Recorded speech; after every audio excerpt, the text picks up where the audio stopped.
pleasure to bring to the stage David LeFevre.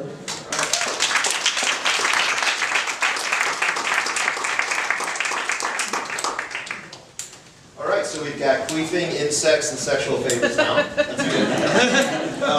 You guys mind if I sit? Oh, please do. This is when I break the chair.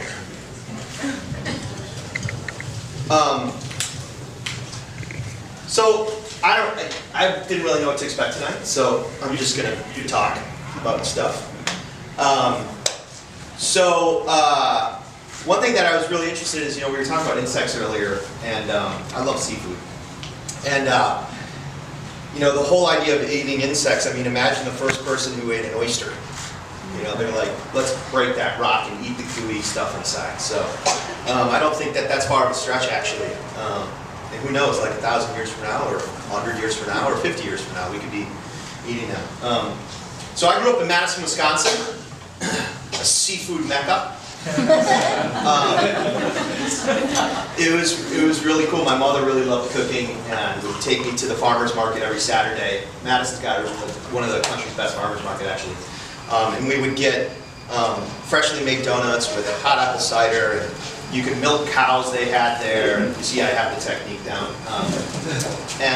So I grew up in this dairy land, and with a wonderful cook as a mother. And so fast forward 40 years. I kind of have a reputation for seafood. So how did a guy from the Midwest get to try seafood? One of the things growing up that I loved that my mother made was she made a seafood chowder that I just loved. And I can remember being in like 4th grade. And for some reason, right around 4th grade, I knew I really loved to eat. And I just really was tired of waiting for people to cook for me. And I think that's really what sparked me wanting to be a chef. It had nothing to do with like creativity or anything. It was like, I want to eat, and nobody's around, so I need to become a chef. But she used to make this chowder, and I can remember in 4th grade, she started to teach me how to do it. She was rendering the bacon, and then my mother would take the bacon out and set it aside, and then she would make a roux, and then she'd add the vegetables, and she'd make this whole thing. And then at the table, my mother would actually have us sprinkle the bacon on top of the chowder, which isn't customary, but I just remember being like, wow, there's all these different things that go into it. The next year, my grandparents bought a home on the Chesapeake Bay on the eastern shore of Virginia. And my parents had this great idea, let's get rid of David for 3 weeks of summer so they could have their summer together. And they sent me to Chesapeake Bay, Virginia. And my grandfather was he's the patriarch of our family. He, I learned over the next 15 years with him that he was a huge food lover. He picked me up in Norfolk at the airport when I was in 5th grade. I remember I got to take the plane by myself, and they gave me a pin, and I could have as much Coke as I wanted. But this kid on the plane next to me told me that there's a bridge, there's a Chesapeake Bay Bridge that goes under the ocean, and then it goes back up, and then it goes under. And he told me, he's like, it's really cool because when you go down under the tunnel, there's windows and you can see all the ocean, and which is completely fabricated. There's no such thing. And so we landed. My grandfather picked me up, and very stern man. He was a lawyer, assistant DA from New York, and my grandmother was my grandfather's wife, really supportive, and what Grandpa said went. And I told him, well, we got to go see the windows in the tunnel, which we spent probably 2 hours trying to find these windows, and they were never there. So we really got off to a bad start already. Kind of a whiny grandkid from the Midwest who wanted to see these windows. None of it mattered. So we kept driving, and we'd go down, going through the Pine Needle to eastern shore of Virginia. And the first stop he did on the way home is he stopped at a Piggly Wiggly. Do you guys know what a Piggly Wiggly is? Oh, yeah. Yeah, Piggly Wiggly. So he said, wait in the car, and I think he was talking to me. I don't think he was talking to my grandmother. And he went inside and came back out, and he had this piece of brown wax paper. And there was something in it, and I didn't know, and he wasn't going to tell me. So we drove to his home, and we went down this long sand driveway with trees on both sides, and pulled up into my grandfather's house. And it was this beautiful home. It was about 50 yards down to the to Onancock Creek, which was an outlet to the Chesapeake Bay. We opened up the car, And my grandmother actually grabbed my bag and went inside. My grandfather opened up the garage, and he went to his work table in the garage, and he put the piece of brown paper down, and he opened it up, and he grabbed some twine, like I think it was like fishing line, and a hammer and a nail. And he opened it up, and there was a pig's ear about this big, and I was like, I was like, what is that? It's kind of grossed out by it. I didn't have like much experience with dead animal stuff when I was a kid. So he took a nail and he pounded a nail through the pig's ear, and he tied it with twine, with the wire. And then he took the other end of that, pulled up some lengths of fishing wire, and then he tied the other one around my wrist. So here I was, like, kid with like, what am I going to do? Walk the pig's ear? So he grabbed me by the collar, and we walked down the long, our yard, and they had laundry hanging up, I remember, and we walked down to the pier, and they had their boat there, the Bristol Queen, and he sat me on the edge, literally like plunked me down on the edge of the dock with my feet dangling, and he was like, throw the pig's ear in the water. So I threw this pig's ear in the water, and it just kind of settled down about a foot to 2 feet underneath the water. And he handed me, from the dock, he handed me a long pole with a net on the end of it, a fishing net. And I said, what do we, he just said, shush, shush, shush. He wasn't a big communicator in that way. And so like within 2 or 3 minutes, up from the water, kind of scooting across, came a blue crab. And it grabbed onto the pig's ear. And so I'm sitting here holding this twine, and I have this net. And I'm like 5th grade, just totally chubby, awkward kid from the Midwest who was scared of like everything. And he's like, scoop it up, and he's sitting behind me, his knees are on my back, like he's like right there, and he's scoop it up. So I grab I'm holding the fishing twine, and I grab the net, and I go to scoop it out, and I drop the net, and the net just starts to shimmer down to the bottom. Meanwhile, this crab is like trying to take off, and I feel these knees on the back of and I'm just like, oh my God, my grandpa's gonna be so pissed. And I was at that age where, like, you fucked up everything, like everything you did. You were like, oh, I'm gonna go paint something in the yard. You spill a red bucket of paint on your mother's new white carpet, and you're just like, everything I did just ended up crappy. And so there I am with like the sternest man I know in the world. I just dropped his net down, and I already feel him kind of like nudging against my back, and I look up, and my grandfather has his pursed lip, and he's just holding in like extreme laughter. It was like this moment I was like, oh, it's gonna be okay, And he looks at me and goes, well, I guess we should have tied the net to your wrist. And so that summer, all I did, like, we would get up in the morning, my grandfather would make, eggs with like chicken livers or anything, like he'd have kidneys, we'd always have this weird stuff, and he'd make coffee in a sauce pot, he'd put the grinds in with water and a little sugar, he'd bring it up to a simmer, and then he'd pour it into cups, and we would drink this gritty, muddy coffee. And then I'd go in the backyard, and I'd go down with my pig's ear, and I'd catch crab all day. And he would give me a quarter for every crab that I caught. Quarter. I was in 5th grade. I was like, dude, I'm gonna come back with bank. So he would get them, and then my grandmother would have a pot of pork bouillon going, and she'd cook them, and then she'd freeze these crab. And I was like, what, And then by the end of the week, we would have like a freezer full of crab, and so we would pull them out. She'd warm them up again, and then she'd put newspaper all over the dining room table, and she would just pour the crab in the middle of the table, like. And I'm sure it was only like a pile like this, but then it was like a pile like this, and just these red, weird-looking animals with spikes and claws, and they smelled kind of funny. They didn't smell like cow, They didn't smell like cheese, anything that I was used to. And my grandfather would come out, and he'd have these utensils. He'd had these walnut picks. It's like metal, kind of ornate, and a little, almost like dental equipment. And he would start cracking them, and I had to pick out the crab meat from all this lobster. And it's like the most tedious thing in the world. Any crab meat that you buy nowadays is like always in the $25, $30 a pound category, because it's the most tedious thing in the world. And so we'd have this mound of crab, and like 5 hours later you'd have this like bowl of crab meat. So it was like literally like the dumbest thing in the world for a 5th grader. I was like, why are we doing this? I could be just like skateboarding or whatever. But the other thing that he would do is, he showed me that when the crab would lose their shell, right, to become a soft shell, which probably everybody here knows about.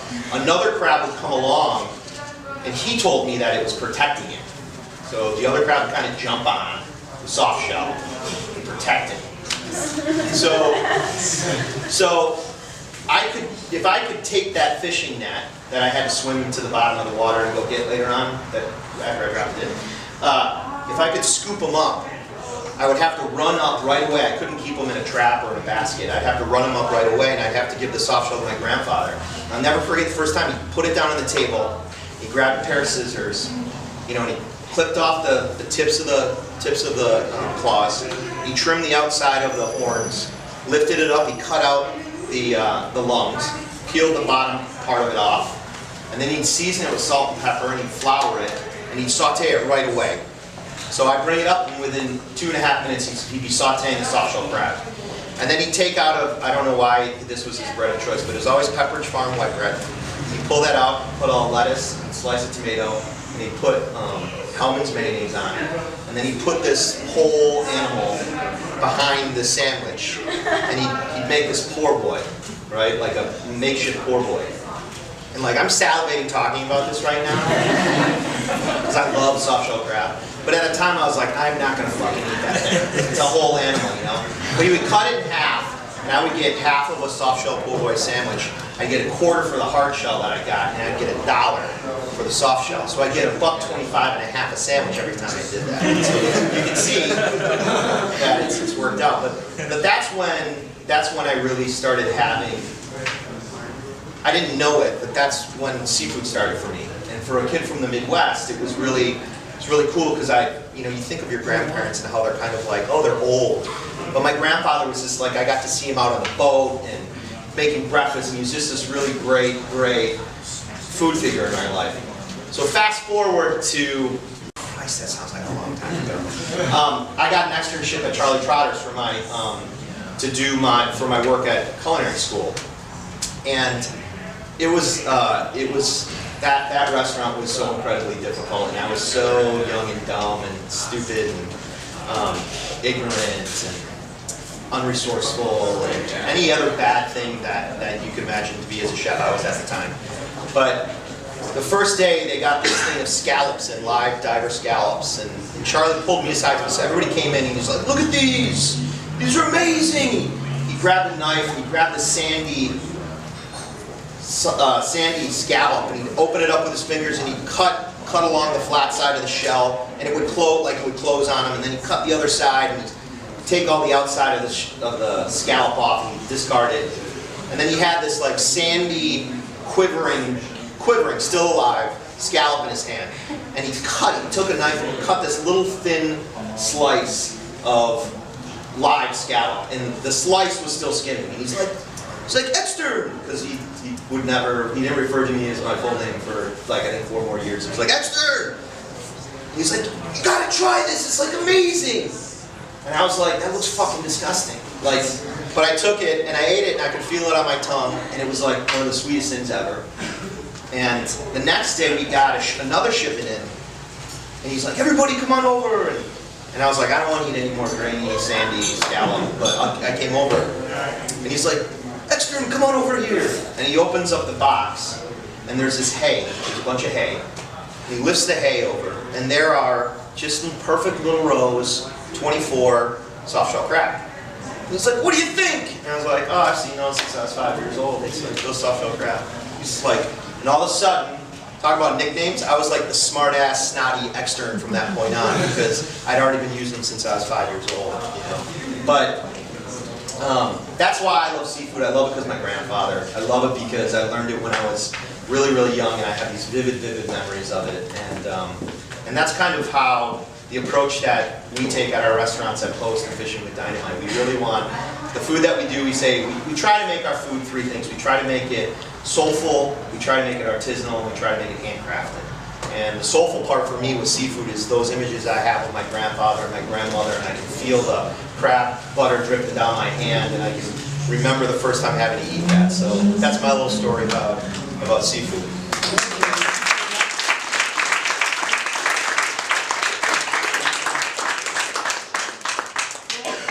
Before you go, I wanted to just just ask really quickly, since it's around the holidays, do you have a brief holiday anecdote or memory you can share? Yeah.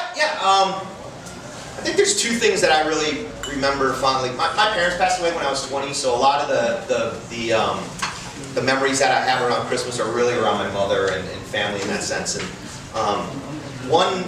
one story that I know from our family, but I don't remember it because I was too young, was my same grandfather. This is when we lived in Neenah, Wisconsin.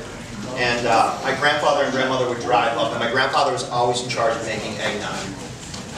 He was Irish, and he didn't use a measuring cup. Like, he would get a huge turkey baster, and I just remember, I mean, I saw him do it later on in life, but just a little bit of this, a little bit of this, a little bit of this, somebody whisking egg whites, sugar, nutmeg.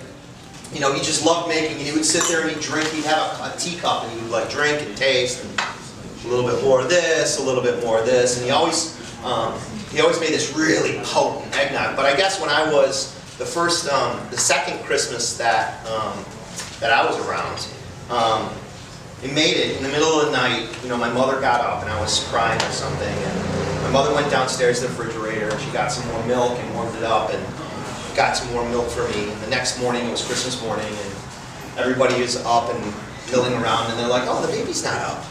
Like, that's weird.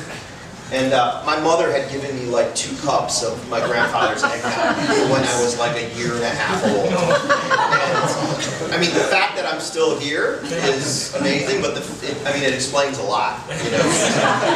Because there's a lot of times I don't remember times when I've had eggnog like that or any other alcohol. And then the other thing that I just remember, it's not really a funny story, but somehow in our family we had this Christmas cookie which we called St. Nicholas Day letters. And they're actually a Danish pastry, but it's like a pie dough with almond puree and sugar, and you roll them up, and then you brush them, and then you bake them, and they're supposed to look like Santa's scroll, like a scroll that St. Nicholas would have. But when we were kids, my mom would always make us, she'd take it and she'd form it in the shape of the letter of your name. So I would have a D, my sister would get an S, and my brother would get a B if we could make the B. It didn't really always turn out so well, the B's.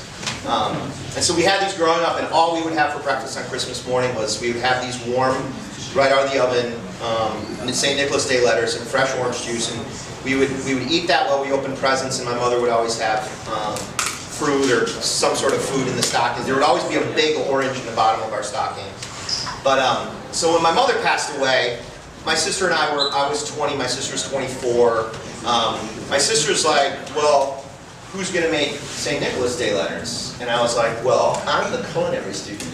I will, you know, obviously it's going to be me." So I remember I made them, and I did them, and I was like meticulous. Like, at Trotters, we were like, everything had to be so perfect. So I was like, I cut out the perfect shape of the dough, and the filling was perfect, and I rolled it, and I crimped it, and then brushed it properly, and I even added a little fleur de sel on it to give it that kind of salty sweet, and I baked them off, and like they came out and they were like just tight, perfect, awesome. I was like, I got like, "Sorry Mom, but I'm now making the St. Nicholas Day letters." And I got up in the morning, like I was like trying to be so great for my sister around the holidays, because sometimes it was really tough. And I got up at like 6, and I had them from the day before. I made them, and they came out of the oven hot. And I went and woke up my sister, and I was like, I gave her fresh squeezed glass of orange juice, and then I came in with like the platter of the perfect S St. Nicholas Day letter, and she looked at them and she was like, "Oh," and I was like, "Yeah, St. Nicholas, yeah." She's like, "Yeah, well, they're different." And I was like, what do you mean they're different?" And she was like, "Well," I was like, "Look at them, they're perfect. Like, there's none of the filling oozed out, and they're not too dark, and they're cooked perfectly." She's like, "Yeah, but Mom's always broke. And like, the filling would fall out and get all hard and crunchy. And like, that was my favorite part." I was like, "Fuck you." Like, they're perfect. But I had 2 more that I hadn't cooked, so I went back in the kitchen. I put them on the baking tray, and I just took my knife and I cut them right down the middle. After all that part, as chefs, you're like, so now I'm going to just like, the imperfect knot in the rug, you know? And then I baked them so it all filled out, and they crisped up, and they were like totally ugly looking. It was like, I don't know if it was an S or whatever it was anymore. But I brought it back in, and my sister was like, that's the way they made them. So like, even no matter how hard you can try to be perfect, like perfect isn't what it's about. It's about soulful. It's about, you know, having those memories. So that's like one of my best Christmas memories.